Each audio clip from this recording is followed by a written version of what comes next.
안녕하세요. 제어조교입니다. 오늘은 저와 함께하는 강화학습 두 번째 시간으로 간단한 마르코프 보상 과정이 무엇인지, 그리고 거기서 보상함수는 어떻게 생겼으며 이 보상함수를 추정하는 뉴럴 네트워크까지 짧게 알아보도록 하겠습니다.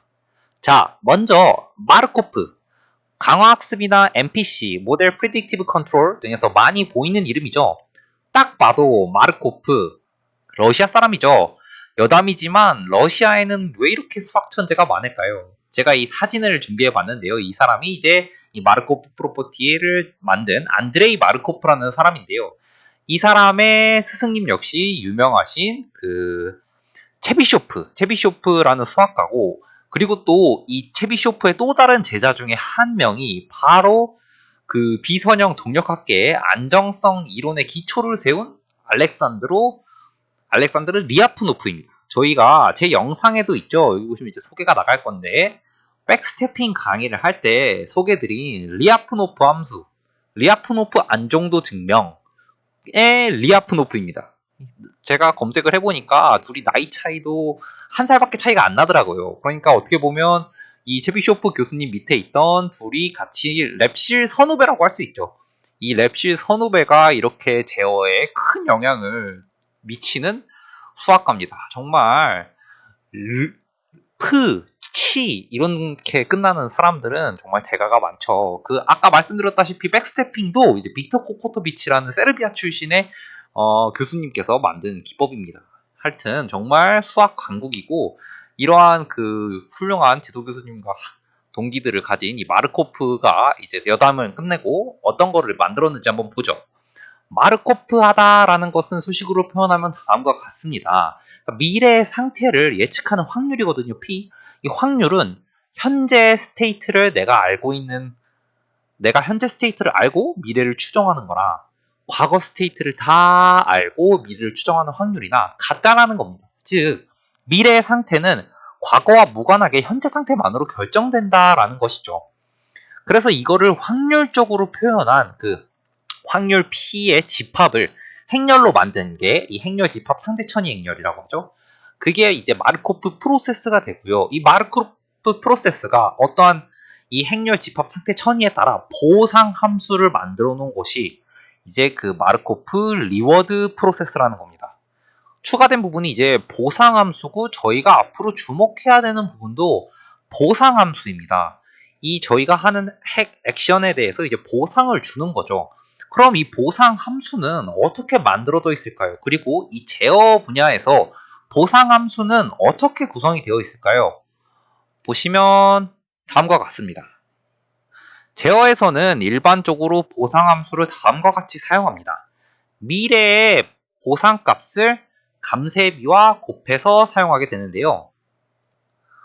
이 Q가 보상되는 값이고요. 현재 스테이트죠. 어떻게 보상을 하냐면, 리워드를 주냐면요. 어떤 에러가 저희가 원하는 바운드 안에 갇혀 있으면 0점, 에러가 원하는 바운드 밖에 있으면 1점인 겁니다. 그리고 저희는 이 보상이 작으면 작아질수록, 작아지면 작아지는 방향으로, 이 C가 0이 되면 0이 될수록 이 에러가 이 바운드 안에 있다는 거 되겠죠. 그래서 이거를 최소화하도록 이제 입력을 만들어내면 되는 거죠. 보이시면 이 보상 함수들은 미래의 리워드들과 감세비의 선형 조합으로 이루어져 있습니다. 왜 이렇게 이루어져 있냐면요. 이 베타는 감세비라는 것이고요. 0에서 1 사이의 값입니다. 0에서 1 사이 값이니까 이게 계속 제곱 또는 세제곱, 네제곱, 무한대 제곱으로 곱해지게 되면 이 베타 제곱, 세제곱, 네제곱 값은 점점 더 작은 값이 되겠죠. 그래서 결국 완전한 미래에 갔을 땐 0이 되게 됩니다. 그렇게 되면 그 미래에 대한 가중치가 익스포넨셜하게 점점 감쇄되어 그 C 함수에 반영이 되게 되는데요. 그 이유는 다음과 같습니다. 일단은 먼 미래는 불확실합니다. 그리고 먼 미래에 실현되는 이익은 선호하지 않는다는 의미가 반영된 식입니다. 그래서 이러한 함수를 value function이라고 하고요. 또는 벨맨 이퀘이션이라고 합니다. 그래서 저희는 이 함수를 어떻게 보면 인덱스 삼아서 이 제어 입력이 올바른지 올바르지 않은지 또는 어떤 방향으로 흘러가면 이 밸류 펑션이 최소화가 되는지에 따라서 이제 학습을 하고 리얼타임 학습을 하면서 입력을 만들어내겠다는 거죠. 근데 보시면 Q에 대한 다 미래 값들이죠. 그리고 이것들의 베타의 합들로 이루어진 이 CK 알 수 있을까요? 저희가 이런 미래 보상 함수 값들을 알 수가 없잖아요. 현재 보상은 저희가 보고 이 에러 바운드 안에 있는지 없는지에 따라 1점, 0점을 주면 되겠지만 이 밸류 펑션은 알 수가 없습니다. 그래서 이 알 수 없는 것들을 어떻게 하면 알 수 있을까요? 제가 앞 시간에 설명드렸겠지만 바로 추정을 하는 겁니다. 뭐로? 뉴럴 네트워크로 추정을 하는 거죠. 간단히 보죠. 이 보상 함수가 어떠한 이상적인 웨이트를 가진 뉴럴 네트워크로 구성되어 있고 완벽히 똑같은 뉴럴 네트워크는 아니겠지만 어느 정도 이스티메이션 에러가 존재한다고 가정을 합니다. 그렇게 되면 이 함수는 뉴럴 네트워크 구조와 이상적인 웨이트 벡터 그리고 조금의 이스티메이션 에러로 이루어져 있죠. 그리고 저희는 뉴럴 네트워크를 만들어서 이 뉴럴 네트워크가 이 함수를 추정하게 되는 거죠. 완벽하게 추정은 못하고 이런 이스티메이션 에러가 조금은 남아있겠죠. 그리고 저희는 이 가중치들이 이 완벽한 가중치에 가도록 업데이트를 해줘야 되는 겁니다. 그래서 이 뉴럴 네트워크는 저희 레디얼 베이시스 펑션 뉴럴 네트워크 RBF 뉴럴 네트워크를 설계할 거고요. 이 뉴럴 네트워크를 설계한다는 거에 기조에 저희는 추정이 있습니다.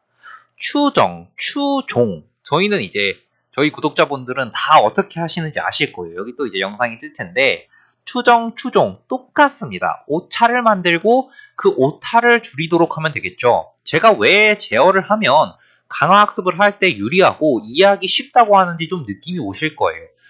저희가 지금까지 해왔던 일들과 다르지 않습니다. 똑같습니다.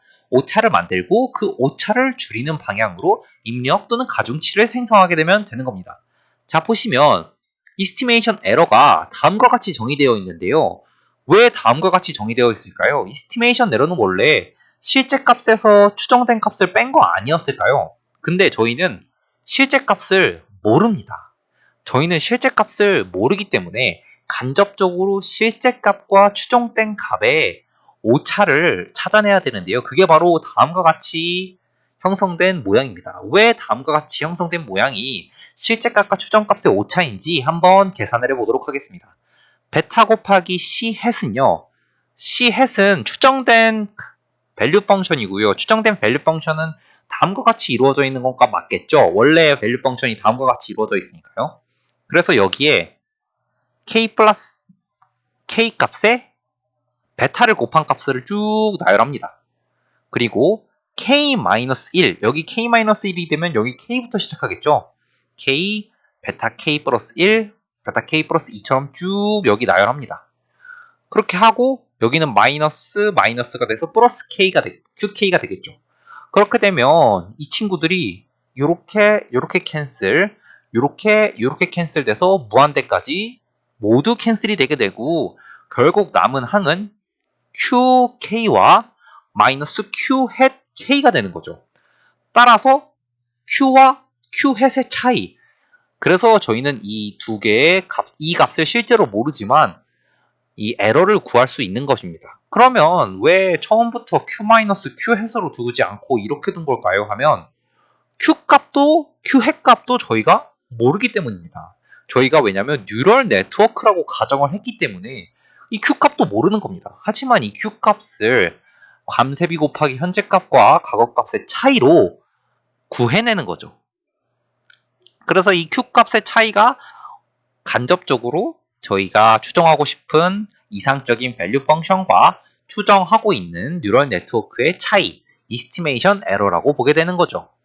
그리고 이 이스티메이션 에러를 이제 정의를 했으니까 이 이스티메이션 에러를 0으로 보내면 되는 건데요. 0으로 또는 최소값으로 보내면 되는 거죠.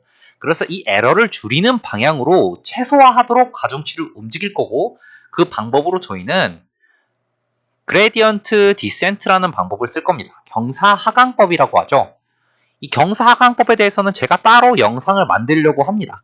결론만 먼저 말씀을 드리면 이 코스트 펑션, 비용 함수를 최소화하게끔 하는 가중치는 이 비용 함수의 편미분의 음수 방향으로 가중치가 변화하게 되면 이 비용 함수가 최소화하게 됩니다.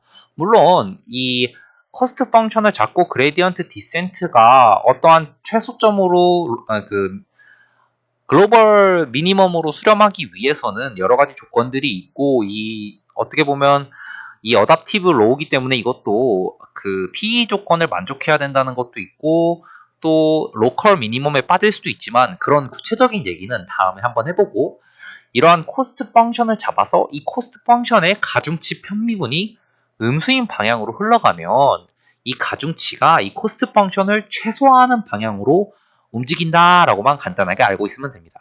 그래서 다음과 같이 표현한 이유는요. 이산시간에서는 이런 차분 방정식으로 표현이 되게 되고요. 이제 이걸 컨티뉴어스로 넘어오게 되면 미분 방정식으로 표현이 하게 되죠. 그래서 결국 이러한 업데이트 로우라고 하거든요. 이러한 가중치 업데이트 로우를 기반으로 가중치를 변화시키면 이 코스트 펑션의 에러가 최소값을 가지게 되고 저희가 앞서 정의했던 것처럼 이 에러가 줄어들게 되면 저희가 추정하고 있는 RBF 뉴럴 네트워크가 실제 밸류 펑션을 추정하게 되는 겁니다. 그리고 이 과정은 모두 실시간입니다. 실시간인 제어에서 어느 정도 중요한 부분이에요. 데이터가 필요 없고요. 학습이 필요 없어요. 이 추정된 보상 함수를 기반으로 제어 입력을 짜야 하는데 그건 제가 또 다음에 설명을 드릴게요.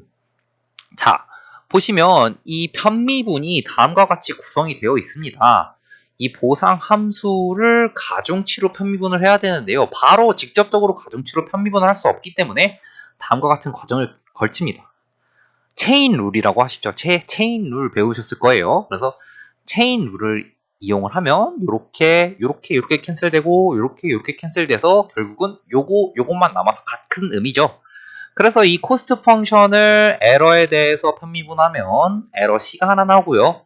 그리고 이 에러 C는 가중치에 대해서 편미분을 하면 보시면 에러 C를 C 햇으로 편미분하죠. 그럼 베타 하나만 남죠? 베타 남고요. 그리고 C 햇을 웨이트에 대해서 편미분하면 C 햇을 웨이트에 대해서 편미분하면 SC 하나만 남을 겁니다. SC가 남게 되죠. 그래서 이 에러는 다음과 같기 때문에 이거를 쭉 쓰게 되면 다음과 같이 되고요.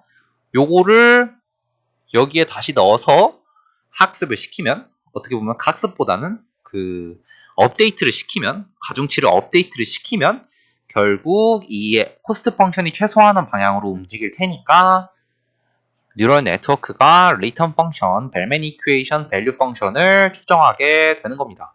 그래서 이 추정된 보상 함수를 가지고 원래 제어기를 짜야 합니다.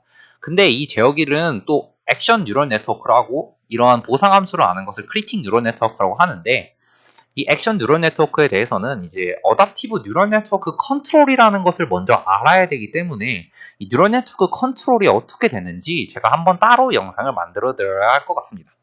그래서 오늘은 서론이 좀 길었지만 수학자들이 아주 러시아에 똑똑한 사람들이 많았다. 서론이 좀 길었지만 마르코프 보상 과정에서 보상 함수가 어떻게 설계되고 이 보상 함수가 어떻게 구성이 되어 있으며 이 보상 함수를 모르기 때문에 뉴럴 네트워크로 어떻게 추정을 하는지 에러를 어떻게 잡는지까지 봤습니다. 그래서 이제 한 주 한 주 차근차근 이 보상 함수는 어떻게 추정이 되고 액션 뉴럴 네트워크는 어떻게 만들어지는지 하면서 강화 학습을 배워보는 시간을 갖도록 하겠습니다. 그럼 지금까지 들어주셔서 감사합니다. 제어조교였습니다. 안녕히 계세요.